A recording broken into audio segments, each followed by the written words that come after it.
चलिए आज हम लोग जो ट्रिग्नोमेट्री था उसका तीसरे खंड की बात, तीसरा खंड होता है इसका।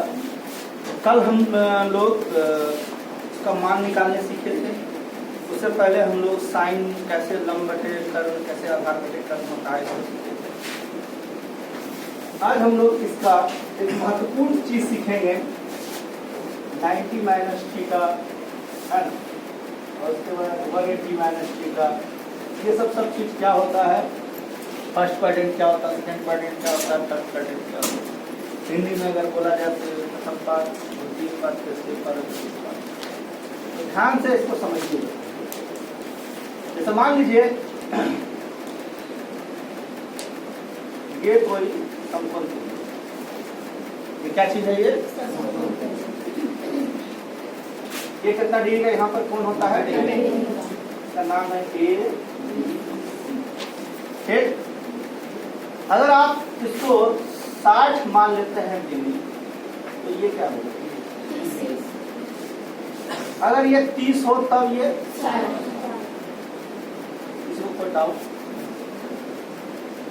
अब बात हम कर रहे हैं इस कोण के, इस कोण के लिए कौन लंब है कौन आधार है, ये हमारा लंब है इस कोण के लिए, और ये क्या है हमारा आधार। कर्म तो अपनी जगह पे ठीक है। अगर इस कोण की चर्चा की जाए, सामने वाला ए का, तो लंब कौन हो जाएगा, बीसी। ये सामने वाला, ये लंब हो जाएगा इसके लिए, और ये क्या हो जाएगा, आधार। अब ध्यान से चीजों को देखिएगा। सपोज कीजिए आप लेते हैं साइन 90 माइनस थीटा। बाकी सभी जगहों पर आप जब पढ़िएगा तो साइन 90 माइनस थीटा याद करने बोलेगा इसका मान होता है कॉस थीटा। लेकिन क्यों, तो शायद इसका जवाब आपको नहीं मिलेगा, फॉर्मूला है इसको याद। तो आज हम लोग इस चीज को चर्चा करेंगे कि आखिर ये क्यों आता है कॉस थीटा, tan क्यों नहीं आता है, कॉसेक क्यों नहीं आता है, बाकी सभी चीज क्यों नहीं आती। तो ये साइन आपने लिखा 90, अब माइनस, मान लीजिए आप किसी 30 का मान निकालने जा रहे हैं, इसका मान निकालने जा रहे हैं साइन, ध्यान से साइन। तो साइन 30 के लिए लंब कौन है ये बताइए हमें, ए बी। और आधार कौन है, लंब बटे कर्ण कौन है, AC। यही अगर आप इसको 90 में घटाने जाते हैं तो 90 में कितना घटाइएगा कि 30 पहुंच जाएगा, ऐसे लिख लीजिएगा, ऐसे ही लिखिएगा ना, ध्यान से सभी नजर टिका। तो ये AB बटे कितना हो जाएगा, AC। तो जब इसको साइन 90 में आप इसको घटाएं तो आप कौन सा कोण का चर्चा होने लगा, अब यहाँ 30 से अब किसका चर्चा होने लगा, तो इसके लिए लंब कौन है, ये वाला है ना, तो वो तो उसका आधार है। तो यही जो आपका साइन 90 माइनस थीटा है, तो अब 60 के लिए लंब ये वाला हो गया, इसीलिए एक्सचेंज होकर लिखा जाता है कॉस। वहीं पर ले पड़ा, फिर से एक बार, साइन 90 है, ठीक है, ये 30 था, इस 30 के लिए कौन लंब है ये बताइए, ये वाला, ठीक, ये लंब है और ये। अब आप इस 30 को लिखना चाह रहे हैं तो 30 90 में कितना घटाइएगा कि 30 है।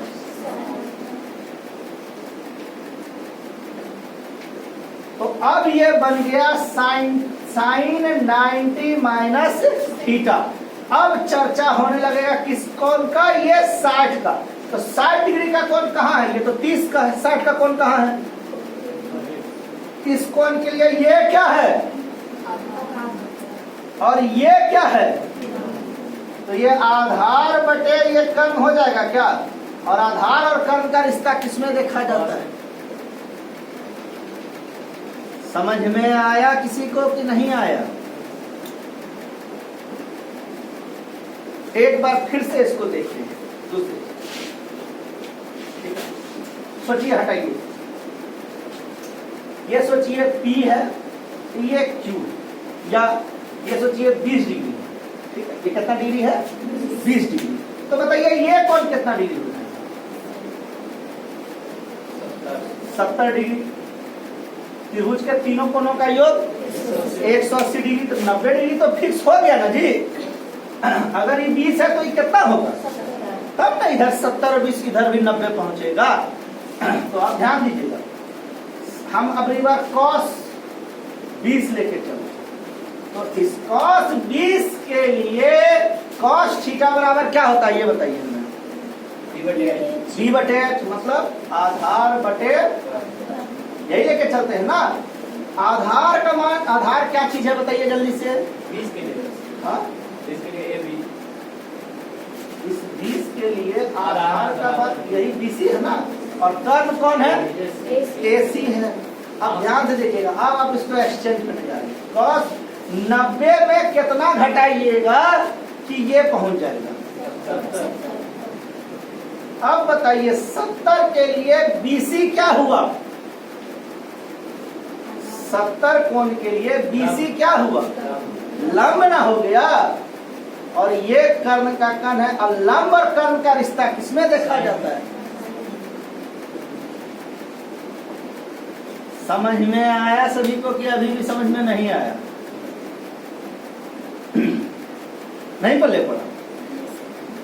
समझे इसको? जैसे आपका ये 20 कोण है, हम इसको लेके चल रहे हैं, लेकिन ये आधार बटे कर्ण था इस कोण के लिए, लेकिन अब आप कौन किसको महत्वता देने जा रहे हैं? 70 को। तो जब आप 70 को महत्वता देने जा रहे हैं तो इसका डायरेक्शन ये के बजाय इस कोण पे ना आप पहुंच गए हैं, तो इस कोण के लिए ये क्या बन जाएगा? तो लंब कर्ण तो जो जहां है वो बदलेगा नहीं, तो लंब बटे कर्ण, इसका मान के लंब बटे कर्ण किसमें देखा जाता है? समझ में आया ये चीज? क्लियर हुए? इस चीज को समझ में आया सभी को भी नहीं आया? क्लियर? तो इसी तरह से अब जैसे मान लीजिए tan को लेते हैं, tan 20 डिग्री, तो tan थीटा बराबर क्या होता है बताइए जल्दी से? P बटे B, यानी कि अगर इसको बोला जाए तो ये लंब अब बटे कितना होता है? लंब बटे क्या होता है? आधार। अब बताइए लंब क्या चीज है? तो 20 के लिए लंब कौन और आधार कौन? अब हम इसी को चेंज करने जा रहे हैं। तो tan 90 में कितना घटाएंगे कि 20 पहुंच जाए? अब चर्चा फिर किस कोण का होने लगा? 70 के लिए। तो 70 कहाँ है? तो उसके लिए आप यहाँ AB बटे BC ही ना लेके चले हैं, तो इस कोण के लिए ये क्या कहलाएगा? और ये क्या हो जाएगा?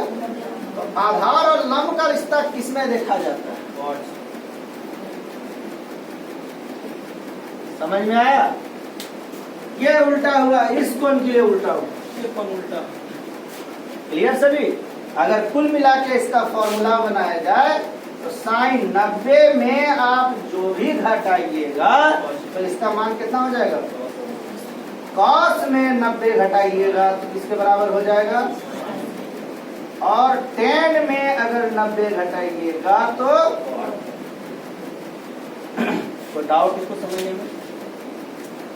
अब देखिए, ये तो था बहुत महत्वपूर्ण चीज। अब इसी मैथ के दृष्टिकोण से, चूंकि ये आपका अभी सिलेबस में नहीं, लेकिन कुछ चीजों को जानना जरूरी होता है, क्योंकि आपका जो ये जो जानकारियां होती हैं,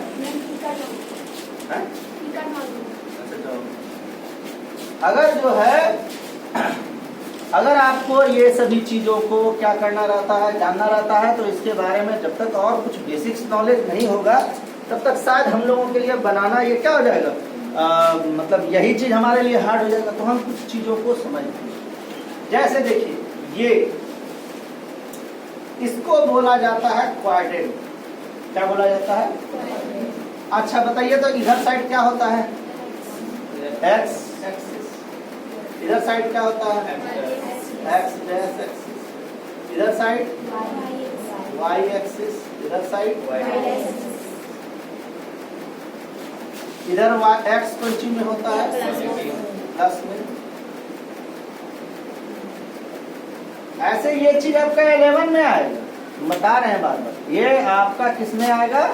11 में आएगा। ठीक है, तो हम सिर्फ जानकारी के लिए बता रहे हैं कि इसे छोड़ दिया जाए। देखिए ये एक्स एक्सिस हो गया, इसको बोला जाता है फर्स्ट क्वाड्रेंट। इसको क्या बोला जाता है? इसमें सभी और पॉजिटिव, मतलब सभी चीज पॉजिटिव होता है, चाहे वो साइन हो, चाहे वो कॉस हो, चाहे वो टेन हो, चाहे वो सेक हो, चाहे वो कॉसेक हो, और चाहे वो कॉट। इसमें जो होता है सेकेंड क्वाड्रेंट में, इसमें सिर्फ साइन और कॉसेक पॉजिटिव, इसमें टेन और कॉट पॉजिटिव, बाकी सभी और अदर और नेगेटिव होता है। अदर और नेगेटिव होता है, समझ गए? उसी तरह इसमें खाली कॉस और सेक ये दोनों पॉजिटिव होता है, बाकी अदर और क्या होता है?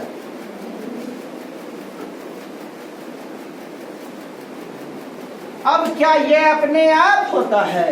नहीं, ध्यान से सभी चीजों को देखिए। सबसे पहले हम यहाँ पर देखिए, क्या है? कोई त्रिभुज का निर्माण हो गया है क्या? यहाँ पर कोई त्रिभुज का निर्माण हो गया है? अगर ध्यान से देखा जाए, इधर साइड कौन चीज होता है बताइए तो? प्लस में 1 2 3, और ये क्या चीज में होता है?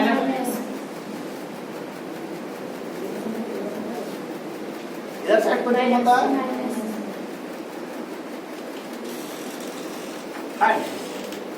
अब चीजों को ध्यान से देखिएगा। कर्ण चाहे आप यहाँ से यहाँ खींचिए, यहाँ से यहाँ खींचिए, यहाँ से यहाँ खींचिए, यहाँ से यहाँ खींचिए, सभी कर्ण क्या होता है? सभी कर्ण जो होता है वो पॉजिटिव होता है। सभी कर्ण क्या होता है? पॉजिटिव होता है। काहे कि देखिए नियम क्या होता है? -1 का स्क्वायर। कर्ण कैसे निकालते हैं? कर्ण स्क्वायर बराबर होता है लंब स्क्वायर और प्लस, अगर आप लंब माइनस वाला भी ले लेते हैं और आधार अगर आप माइनस वाला लेते हैं, तो माइनस वाला 2 बार गुना हो जाएगा, और ये भी 2 बार गुना हो जाएगा, 4 और 1। क्या कभी भी ये माइनस में आ सकता है? कर्ण कभी भी माइनस में नहीं आ सकता। ठीक है, कर्ण कभी भी माइनस में नहीं आ सकता। हेलो, हाँ हाँ हाँ, इसको साढ़े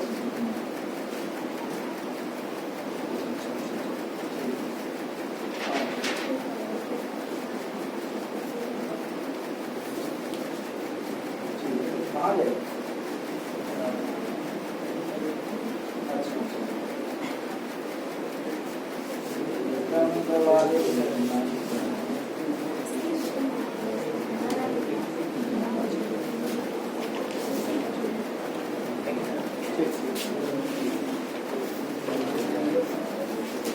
ठीक है, हाँ इधर ध्यान दीजिए। तो कर्ण किसी भी स्थिति में कभी भी निगेटिव नहीं हो सकता। हर हमेशा क्या होगा? अगर आप ये भी माइनस ले लीजिए, ये भी माइनस ले लीजिए, तो दोनों का जब स्क्वायर करके ही ना जोड़ के कर्ण निकाला जाता है। तो क्या देखिए यहाँ एक समकोण त्रिभुज बन गया है। फर्स्ट क्वाड्रेंट की बात कर रहे हैं। जब साइन थीटा निकालने जाइएगा क्या हो जाएगा बताइए जल्दी से? P/H। P का मान कौन सी में है? यही ना लंब हो गया जी। और ये क्या हो गया? तो लंब और आधार कौन सी है? ये भी प्लस, तो साइन थीटा कौन सी में रहेगा? फिर अगर कॉस की मान निकालने जाइएगा तो D कौन सी में है? प्लस में। H कौन सी में है? प्लस रह जाएगा। टेन कौन सी में रहेगा? D का भी प्लस, D का भी प्लस, कुल मिला के। अब आते हैं सेकेंड क्वाड्रेंट में। सेकंड क्वाड्रेंट में साइन थीटा बराबर क्या हो जाएगा जल्दी बताइए। तो इसका मान और एच का मान, तो साइन पॉजिटिव तो कॉसेक भी पॉजिटिव हो जाएगा, क्योंकि यही चीज उल्टा होता है। लेकिन जब आप कॉस की बात निकालने जाते हैं, कॉस थीटा बराबर कॉस बी हो गया ना, तो बी कौन सी में, बी नीचे वाला हो गया जी, और एच फिर tan अगर निकालने जाइएगा तो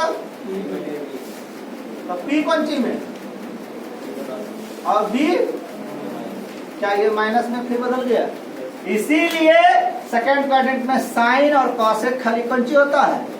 अब आते हैं बीच वाला में, तो साइन बराबर क्या होता है जल्दी बताइए। P कौन सी में, लंब, तो लंब ये इधर ऊपर में लंब था और सेम यही चीज इधर नीचे में लंब हो गया। तो साइन थीटा बराबर क्या होता है जल्दी बताइए। P का मान कौन सी में, नीचे में माइनस, और H का मान, H हमेशा प्लस रहेगा तो माइनस प्लस, फिर cos थीटा कौन सी में रहेगा, तो B का मान माइनस हो गया। फिर tan थीटा का मान निकालने जाइएगा तो P बटे P कौन सी में, अब B कौन सी में। इसीलिए थर्ड में खाली कौन सी पॉजिटिव रहता है, tan और cot। ऐसे ये 11 का चीज है, लेकिन हम आपको यहाँ पर समझा दे रहे, ठीक है। फिर इसमें यदि बात किया जाए तो साइन क्या होता है भाई बताइए। साइन थीटा बराबर P बटे H, P का मान यही नीचे वाला है। देखिए हर हमेशा चाहे इधर आप P मानिएगा और इधर P मानना होगा, ये दोनों चीज हमेशा क्या होगा, किसी भी परिस्थिति में B ही रहेगा, आधार ही होगा। फिर ऊपर से लीजिए चाहे आप नीचे से लीजिए, ठीक है। अब देखिए साइन का मान कौन सी है, P का मान, और H का मान माइनस प्लस माइनस हो गया। फिर अगर आप कॉस निकालने जाते हैं तो B का मान कौन सी है, और H का मान क्या, देखिए कॉस इसमें लिखे हैं पॉजिटिव होगा। फिर tan अगर निकालने जाइएगा तो B बटे P का मान और B का मान प्लस। समझ में आया। तो इस तरह से फर्स्ट क्वाड्रेंट में अब हम लोग इसको रिपीट करेंगे। तो साइन 90 माइनस थीटा क्या हो जाएगा जल्दी बताइए, कॉस थीटा। कैसे कहा होगा 90 minus theta, sine 90 minus theta क्यों कॉस थीटा होगा। बिल्कुल सही जवाब। अभी आप चर्चा कर रहे हैं, मान लीजिए यहाँ पर आपका कोण 50 डिग्री, ठीक है। जो भी आया ध्यान से समझ लीजिए इसको, ये कितना डिग्री का कोण है, 50 का। तो ये वाला कोण कितना डिग्री का है, 40 डिग्री का। अब ध्यान से जो बातें हैं ध्यान से समझ लें इसको। अगर आप लिखने जाते हैं साइन 50, तो साइन थीटा बराबर क्या होता है जल्दी से बताइए, P बटे H कर देते हैं। अब इसी 50 को हम एक्सचेंज करने जा रहे हैं, मतलब साइन 90 माइनस कितना करेंगे कि 50 हो जाए, 90 में कितना घटाएं कि 50 हो जाए। अब 40 हो गया। अब P किसको आप लिखे थे, इस कोण के लिए कौन लंब था, AB था, और कर्ण कौन था, AC। ध्यान से समझिएगा। अब 40 कोण के लिए ये AB क्या हो जाएगा जल्दी से बताइए, और नीचे वाला क्या हो जाएगा। अब आधार और कर्ण का रिश्ता किसमें देखा जाता है, तो कॉस किसी का बात होने लगा। समझ में आया सभी को कि नहीं आया, क्लियर हुए सभी इसमें। अगर इस कोण की बात होगी तो इस कोण के लिए ये लंब और ये आधार, और अगर इस कोण की बात होगी तो आपका हाइट एंड डिस्टेंस में एक दो तरह का कोण होगा, एक उन्नयन कोण और एक अवनमन। उन्नयन नामे से स्पष्ट है, सारे टर्म्स को पहले हम हाइट एंड डिस्टेंस का सारा चीज को क्लियर कर देते हैं। आपका नाम है कौन चीज, उन्नयन। उन्नयन मतलब ऊपरा ताके, ये इसको क्या बोला जाएगा, उन्नयन। और अवनमन कोण मतलब ऊपरा ताके, यहाँ से मतलब आंख आपका एक नंबर आप हुआ। यहाँ से यहाँ नीचे से ताक रहे हैं, वहां से ऊपर से ताक रहे हैं। ठीक है, ज्यादा सभी लगभग हिसाबों में देखिए अवनमन कोण जो होता है वो कोण यहाँ होता है, ठीक है, और उन्नयन कोण जो होता है वो कोण यहाँ होता है। ये कोण और ये कोण दोनों बराबर होते हैं। अब बिल्कुल सही जवाब, तिर्यक छेदी रेखा के नियम से। कैसे? इस रेखा को अगर हम थोड़ा सा और आगे बढ़ा दें और इस रेखा को यहाँ खींच दिया जाए, इसी तरह इस रेखा को आगे बढ़ा दिया जाए, तो ये कोण किसके बराबर होगा? यही वाला कोण के, और ये कोण एकांतर कोण के कारण हो गया बराबर। उसी तरह यहाँ का कोण दोनों कोण बराबर हो जाएगा। बस इसको आप सम्मुख कोण बोल सकते हैं। एकदम देखते हैं, सम्मुख मतलब दोनों का मुख किधर है? एक ही ओर है। सम्मुख मतलब हमारे दोनों वहाँ क्या हो रहा है? सामना सामनी मिल रहा है। तो वहाँ कैसे मिल रहा है? देखिए ना, लग रहा है कि चोंच इसका चोंच मिल रहा है ना, हो रहा है। इसको कौन सा कोण बोला जा सकता है? सम्मुख। दोनों कोण आपस में क्या होते हैं? बराबर। क्लियर सभी इस चीज को? तो आपका इस कोण को बोला जाएगा उन्नयन कोण। मैथ में आपको उन्नयन और अवनमन दोनों लिख के देगा, लेकिन आपको उससे कोई अकबकाहट नहीं मानना है, क्योंकि अगर आप हवाई जहाज से देखिएगा तो कोण अवनमन कोण कहलाएगा, और आप अगर नीचे से पहाड़ी से देखिएगा तो उसको कौन सा कोण कहा जाएगा? उन्नयन कोण। लेकिन दोनों कोण आपका क्या होगा? बराबर होगा। इतना चीज पर ही आपका ट्रिग्नोमेट्री टिका हुआ है, जिसको हम लोग आगे आज प्रॉब्लम्स बना के इसको समझने की कोशिश करेंगे। धन्यवाद।